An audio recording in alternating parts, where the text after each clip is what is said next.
માટે થપાને એક વ્યૂ લઈએ આપની પાસેથી. ત્યાં પણ જે રીતે આપણે જોઈ રહ્યા છીએ સ્ટોક્સ તમે જુઓ તો એક મજબૂતી બજાજ ફિનાન્સ ગઈકાલના કાઉન્ટરમાં આગળ જોઈએ ગઈકાલના સેશનમાં જે આપણને એક મજબૂતી જોવા મળી હતી એની સાથે સાથે બજાજ ફિનસર્વમાં એક મજબૂતી ગઈકાલના સેશનમાં ગોલ્ડ ફાઇનાન્સ કંપનીઓ ઇનફેક્ટ તમે જો મુથુટ ફિનાન્સ મનપ્પુરમમાં પણ આપણને એક મજબૂતી અને રેકોર્ડ લેવલ પર રેકોર્ડ સ્તર પર ગઈકાલના સ્ટોક્સ પહોંચ્યા કારણ કે જે રીતે સોનાની કિંમતો છે ઓવરઓલ NBFCsના ફ્રન્ટ પર જે રીતે આપણે વાત કરી રહ્યા છીએ L&T ફિનાન્સ ગઈકાલના સેશનમાં ત્યાં પણ આપણને એક ખરીદદારી જોવા મળી હતી.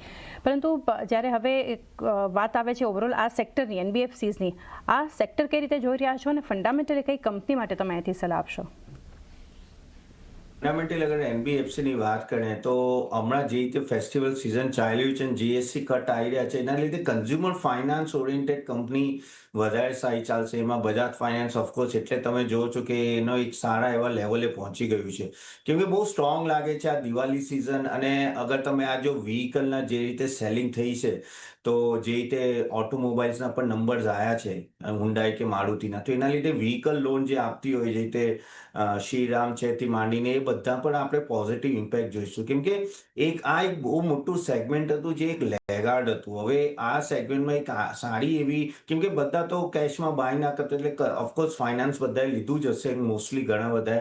તો આઈ થિંક આ NBFCના નંબરમાં પણ એક સારી એવી તેજી તમે જોશો અને NBFC એમ જ્યારે પણ ઇન્ટરેસ્ટ રેટ કટ થાય છે ત્યારે એમને બેનિફિટ એટલે મળતું હોય છે કે ભાઈ નેટ ઇન્ટરેસ્ટ માર્જિન વધે છે કેમ કે એનું ફંડિંગ લો કોસ્ટ હોય છે. તો કન્ઝ્યુમર ફાઇનાન્સ હોય vehicle loan consumer finance I think દિવાળીમાં કે કન્ઝ્યુમર ડ્યુરેબલ્સમાં ઇલેક્ટ્રોનિક્સ આઇટમમાં આપણે સારી એવી વેચાયેલી જોશું આ વખતે સેલ્સ નંબર. તો એના લીધે આ બજાજ ફાઇનાન્સ હોય કે એ લોકોને પણ આપણને સારો એવો ફાયદો થશે. ગોલ્ડ ઓફકોર્સ પ્રાઇસ એટલા હાઈ છે સિલ્વર એટલા પ્રાઇસ હાઈ છે કે મુથુટ હોય કે એ બધાને ડાયરેક્ટ ફાયદો છે કેમ કે એમનું કોલેટરલ જ એટલું હેવી થઈ જાય કે એ લોકોને વાંધો ના આવે ફંડિંગ કરવામાં પણ. સો ઓવરઓલ NBFCમાં તમે જો તો એક સારી એવી તેજી છે. હમણાં મને એવું લાગે છે આ ક્વાર્ટરમાં કદાચ આ vehicle finance consumer finance loan finance વાળી કંપની વધારે ચાલશે.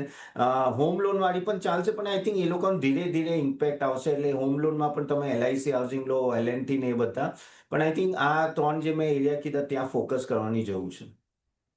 તો આમ સ્પેસ પર એક ખાસ ફોકસ રાખવાની એક સલાહ બનતી જોઈ રહ્યા છે. આ સિવાય